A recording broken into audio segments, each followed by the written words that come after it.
Eu quero convidar a todos a abrirem a Bíblia no Evangelho de Lucas. Eu tenho uma pequena reflexão hoje, já que temos várias coisas, temos a ceia, temos essa celebração de matrimônio e temos também um momento de ministração ao final. Eu quero ser breve com essa palavra, mas eu quero que essa palavra possa servir de incentivo a cada um dos irmãos aqui, de incentivo a cada uma das irmãs. Evangelho de São Lucas, capítulo 5, do versículo 1 até o versículo 11. Lucas 5, de 1 a 11. Lucas 5, de 1 a 11. Diz assim a palavra do Senhor, é uma palavra que Deus colocou no meu coração, para incentivo da igreja, para minha própria edificação, para todos nós sermos tocados por essa palavra hoje. Lucas capítulo 5, todos acharam? Aleluia! Versículo 1, diz assim a palavra do Senhor: certo dia, Jesus estava perto do lago de Genezaré, e uma multidão o comprimia de todos os lados para ouvir a palavra de Deus. Viu à beira do lago 2 barcos, deixados ali pelos pescadores, que estavam lavando as suas redes. Entrou num dos barcos, o que pertencia a Simão, e pediu-lhe que o afastasse um pouco da praia. Então sentou-se e do barco ensinava ao povo. Tendo acabado de falar, disse a Simão: vá para onde as águas são mais o que, queridos e queridas? Fundas. E a todos ele disse: lancem as redes para a pesca. Simão respondeu: mestre, esforçamo-nos a noite inteira e não pegamos nada. Mas porque és tu que está dizendo isso, eu vou lançar as redes. Quando o fizeram, pegaram tal quantidade de peixes que as redes começaram a rasgar-se. Então fizeram sinais a seus companheiros no outro barco para que viessem ajudá-los. E eles vieram e encheram ambos os barcos ao ponto de começarem a afundar. Quando Simão Pedro viu isso, prostrou-se aos pés de Jesus e disse: afasta-te de mim, Senhor, porque eu sou um homem pecador. Pois ele e todos os seus companheiros estavam perplexos com a pesca que haviam feito, como também Tiago e João, os filhos de Zebedeu, sócios de Simão.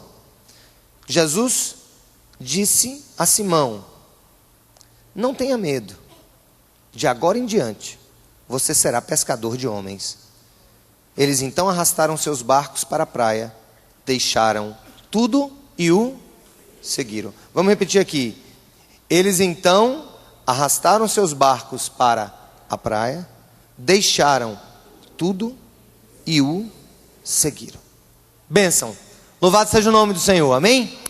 Eu quero falar de algumas coisas aqui muito importantes para os irmãos e irmãs nessa noite. Sobre aquilo que Deus nos reserva, mas Ele reserva para os que pagam o preço. Para os que pagam o preço.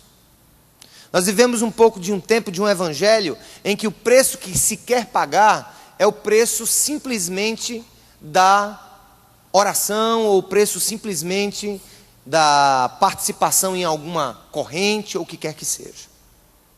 Nós temos um caso muito interessante aqui. O caso de homens que, embora tenham tido um grande trabalho, um grande esforço, eles não foram suficientemente bem-sucedidos no seu intento. A Bíblia diz que Jesus estava sendo comprimido por pessoas, no meio de uma multidão, pessoas o comprimiam, para o quê? Qual era o objetivo daquelas pessoas? Elas tinham fome de quê? De peixe? Elas tinham sede de água? Não, elas tinham sede de água e pão da vida. Elas queriam ouvir Jesus. E no meio daquela compressão da multidão, a multidão comprimindo Jesus, Jesus chega para um conjunto de amigos que na realidade eram sócios em uma empresa de pesca. Pedro, Tiago e João. Sócios, profissionais. E naquela hora, a primeira coisa que Jesus os pede é a franquia, é o uso da empresa deles para ministrar ao povo através da empresa deles. E a empresa deles era o barco. Era um barco de pesca. Certamente não havia escritórios naquela época, talvez até um armazém para colocar os peixes, mas o barco representava tudo aquilo que eles tinham como expressão da sua força de trabalho. E eu gosto muito da palavra trabalho, porque eu não acredito em milagres simplesmente pelo uso da fé. A Bíblia é cheia de exemplos em que fé e trabalho são irmãs siamesas, unidas pelo vínculo da ética do reino de Deus. Fé e trabalho. Uns amam a fé e esquecem o trabalho, o esforço, a dedicação, o pagar o preço. E outros têm pago o preço, têm se esforçado, mas têm deixado Jesus de lado. A fé naquele que pode além das nossas possibilidades. Jesus então, ele quer usar um palanque. E o palanque para falar para aquelas pessoas foi o barco. A empresa daqueles 3 irmãos estava ali à disposição para o mestre nela subir e de lá usar aquela empresa como púlpito para falar para aquela multidão que tinha fome. Primeiro princípio que eu queria trazer para vocês hoje, para nós, enquanto homens e mulheres de Deus, é que Deus quer usar os nossos recursos para falar do amor dele para o mundo. Vamos repetir. Deus quer usar os meus recursos para falar do amor dele para o mundo. Portanto, essa é a concepção primeira que precisamos ter. Tudo que eu tenho, tudo que eu sou, tudo que eu realizo, todos os meus talentos, todos os meus dons devem ser uma plataforma para que o mestre nela suba e faça aquilo que está em primeiro lugar. Amém, irmãos? Uma segunda coisa que a gente observa é que quando nós colocamos Deus em primeiro lugar, e quando nós colocamos a ética do reino em primeiro lugar, Deus supre sim as nossas necessidades, e supre em abundância, gente. Agora, como fruto de quê? De fé mais trabalho. Não apenas fé, e não apenas trabalho, mas fé mais trabalho. Vejam bem, talvez aqueles homens, naquele momento, se pareçam muito com você hoje. Eles estavam cansados, a Bíblia diz que eles tinham passado a noite toda tentando pescar e não pegaram nada. E eu fico pensando, muitas vezes é assim mesmo.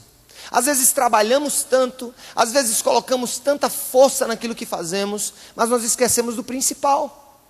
Esquecemos de quem é o dono de todas aquelas coisas, quem é o Senhor sobre todas as coisas. Eles ralaram, e não só ralaram a noite toda, mas estavam cansados.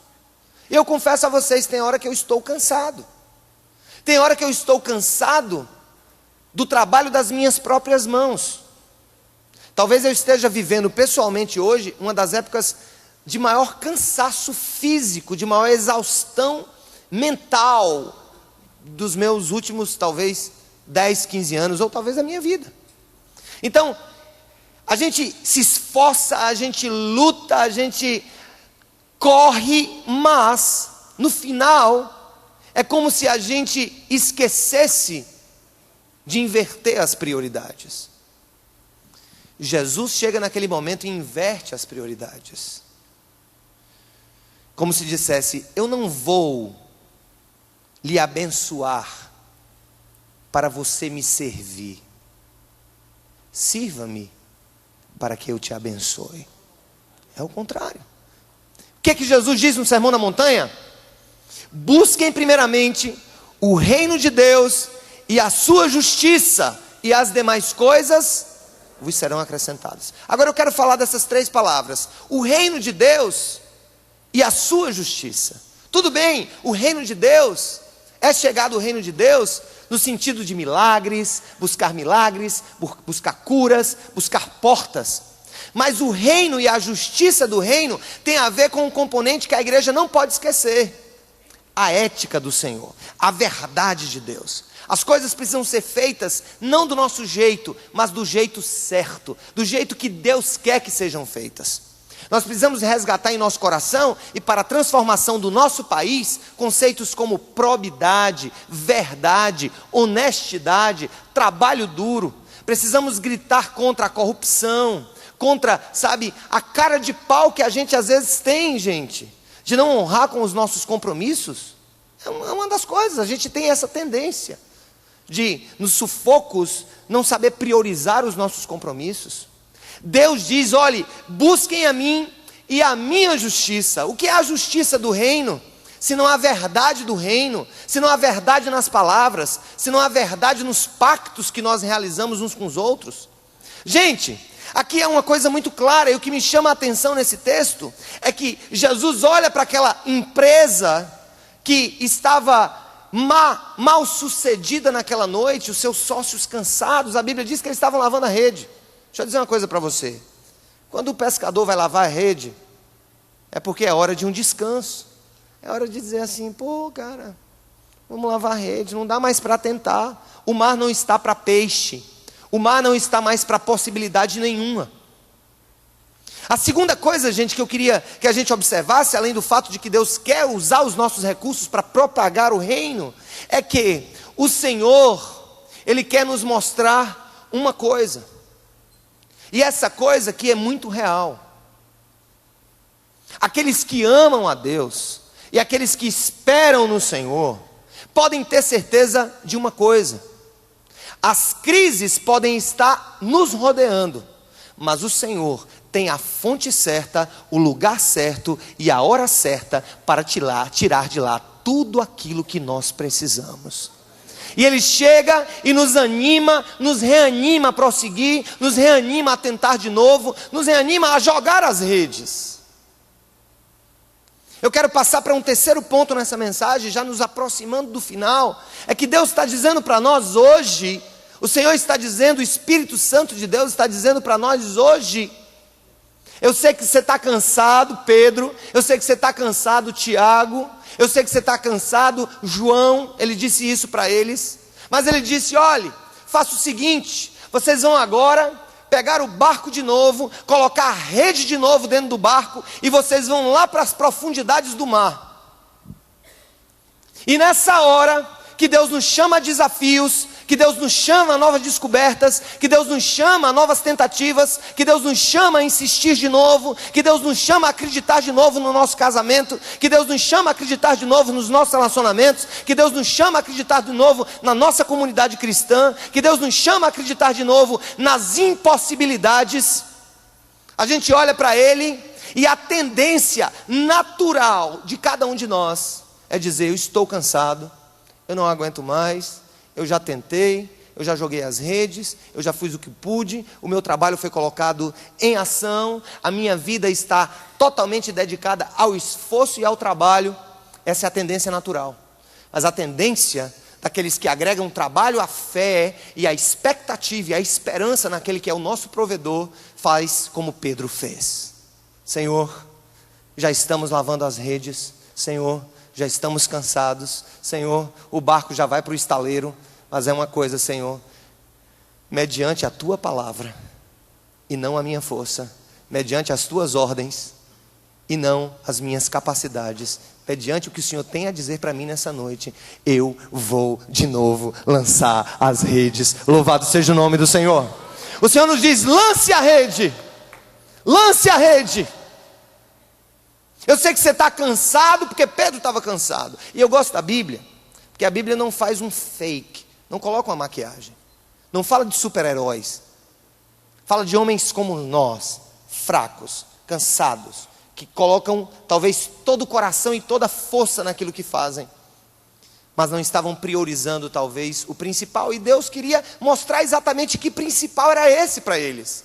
É como se dissesse assim, tá certo, eu usei a vida de vocês como palanque, eu usei o trabalho de vocês, a empresa de vocês como palanque, a profissão de vocês como palanque, eu cuidei do que é essencial, que é saciar essas almas sedentas, agora vamos pescar.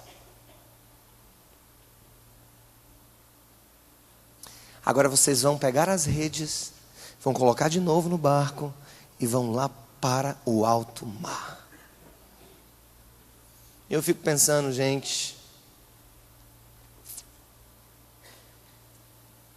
nunca vi nenhum barco afundar nas marolinhas da praia. Nunca vi ninguém dizer que está morrendo de assustado com o seu barco ancorado nas margens da praia. Escuta, eu quero dizer uma coisa para você, e para mim, talvez mais para mim do que para você. Deus está convidando o seu povo a se arriscar. Deus está convidando o seu povo a assumir riscos, a sair da comodidade, a sair da conveniência, a sair daquela vida tranquilinha, brincando nas marolinhas do Senhor. Deus olha para mim e para você e diz assim: meu filho, eu quero te levar para o alto mar. Agora é o seguinte, lá tem barulho, lá tem onda, lá dá enjoo. Leva o Dramin do céu, porque lá tem enjoo. Leva o que tu precisares, lá tem enjoo, lá tem, perigo, lá tem ventania, lá tem onda, lá tem tudo isso. Agora tem um detalhe. É no meio do risco, pela fé e pelo trabalho, que estarão as maiores bênçãos e os maiores peixes que eu tenho para dar a você. Louvado seja o nome do Senhor, amém? Os maiores peixes estão lá no alto mar, louvado seja o nome do Senhor por isso. Os maiores, no meio dos riscos, no meio das lutas, no meio do enjoo, no meio das enxaquecas da vida, no meio das dificuldades da vida, o Senhor nos diz: faça certo, seja ético, seja verdadeiro, siga a minha justiça, siga os meus planos, faça a minha vontade, trabalhe, e quando estiver cansado, trabalhe mais ainda, que eu vou te levar para o fundo do mar, e lá, quando você acha que vai estar tudo tranquilo, para que você conquiste aquilo que eu tenho para dar para você, aí virão as ondas, e o cansaço vai bater de novo, e as memórias virão à sua mente, e você vai dizer: eu já tive aqui outra vez e não deu em nada, e eu só tive medo, e eu só tive susto, e eu só me espantei com essa vida. E o Senhor diz para nós: tudo bem, há uma grande diferença entre espantar-se sozinho e espantar-se comigo, entre sofrer sozinho e sofrer comigo, entre trabalhar sozinho e trabalhar comigo, porque quem sofre comigo, trabalha comigo e espera em mim, lança a rede no mar e pesca os grandes peixes que eu tenho separado para a sua vida, que eu tenho separado para a sua história, e que eu tenho separado apenas onde o mar é profundo. Aleluia!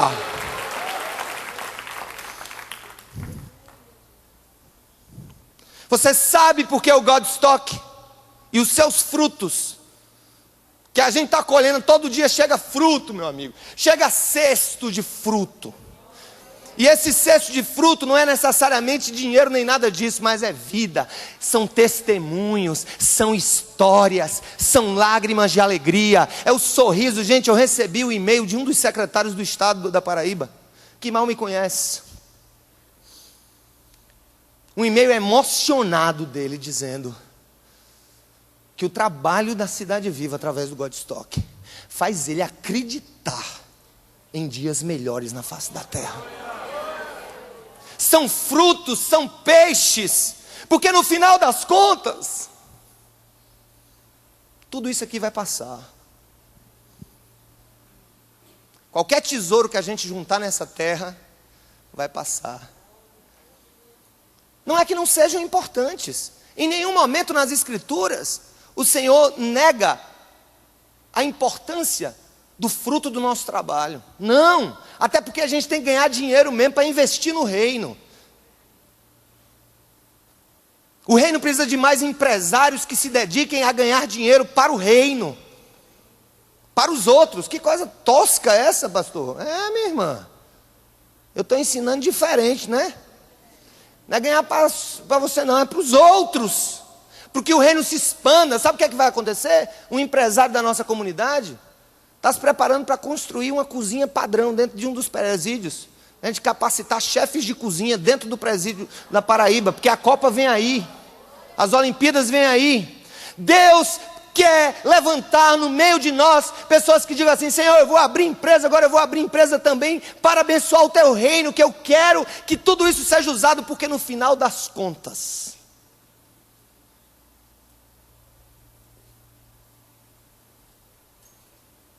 nós não seremos absolutamente premiados pelas quantidades de moedas de ouro ou de prata que nós juntarmos nessa vida. É tanto que Jesus, depois que Pedro estava muito feliz com aquela pesca, todo mundo feliz, oh, que peixe, os barcos afundavam quase, de tanto peixe. A companhia entrou em superávit de uma hora para outra. Mas aí Jesus traz os dois, traz aquele grupo para a real importância da vida. E ele olha para os três e diz assim: a partir de hoje, eu farei de vocês pescadores de vidas, de almas.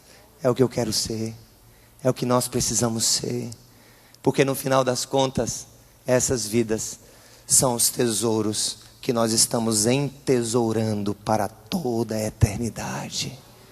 Cada vida que se desvie do mal, cada amigo que a gente tire dos caminhos do erro, cada casamento que a gente ajude a reconstruir, cada palavra de esperança que nós proferirmos, tudo isso é o tesouro que a gente está juntando nessa vida. E o outro tesouro? O outro tesouro é para a gente brincar na antessala mal formulada do céu e da eternidade. Porque toda a dádiva dessa vida não se compara com o que o Senhor tem reservado para os que o amam, porque nem olho viu, nem ouvido ouviu, nem penetrou em nenhum coração humano aquilo que eu tenho separado para aqueles que me amam. Quem ama o Senhor aqui, dê um glória a Deus. Aleluia! Essa é a palavra do Senhor para nós nessa noite. Quantos querem essa palavra para viver dela? Diga amém aqui. Eu quero viver dessa palavra, Senhor. Eu quero viver disso aqui. Isso aqui é meu sustento. Louvado seja o nome do Senhor.